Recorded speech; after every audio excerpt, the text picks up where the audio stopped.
I'm Crystal, and basically my life can be very monotonous, especially in the evening when you live by yourself, which I do. I do everything by myself. Go to the cinema by myself, walk down the street by myself, go to shops by myself. And it was the same at school. I was that poor little sod sat on the bench watching everybody else play. And I've tried so much to try and change my awful life that I'm still by myself at the age of 46. What a sad old sod. I have been married though for 18 years. But at school I was by myself and I just immersed myself in books. And they're wonderful, aren't they? What would life be without a story? One of fiction, one of non-fiction, comics, magazines, newspapers. Where would we be without the written word? Anyway, enough about my sad, sorry life. Let's show you what books I chose to read. Me, a nondescript member of the public.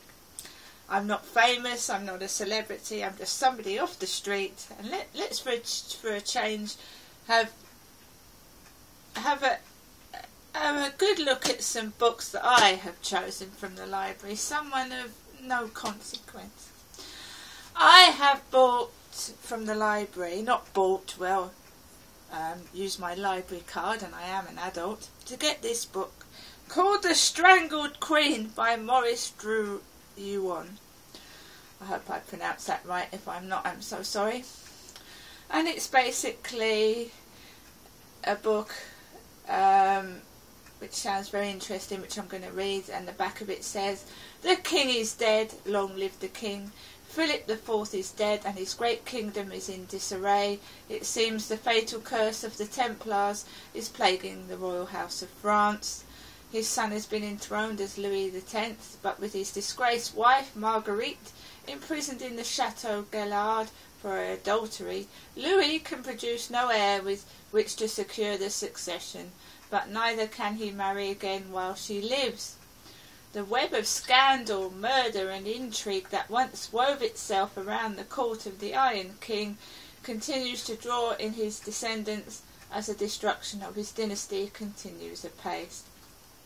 I'm going to read that one. They're due back on the 22nd of September, and it gives you a couple of weeks to read a book, which in some circumstances is not enough time, but then you can get the time extended.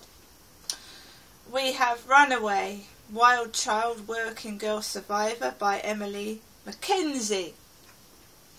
It was as if Pandora's box had opened.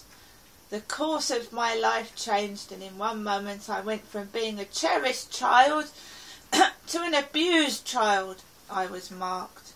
Adopted at birth in 1956, Emily enjoyed a golden childhood, attending private schools and going to dancing lessons. Things changed when Emily was 7 years old and her mother turned on her. Suddenly viewing her daughter as a rival, she became addicted to beating her and encouraged her new husband, a narcissistic bully, to use his rhino whip on her. By the time Emily was 12, he was sexually abusing her. Emily found her way into the care system, where she was vulnerable to the worst excesses of male violence.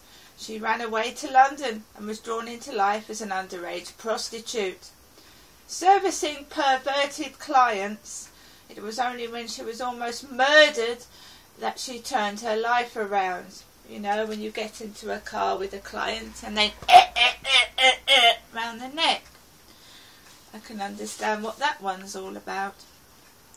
We have 88 Chinese Medicine Secrets by Angela Hicks, which self-explains itself really. Chinese medicine.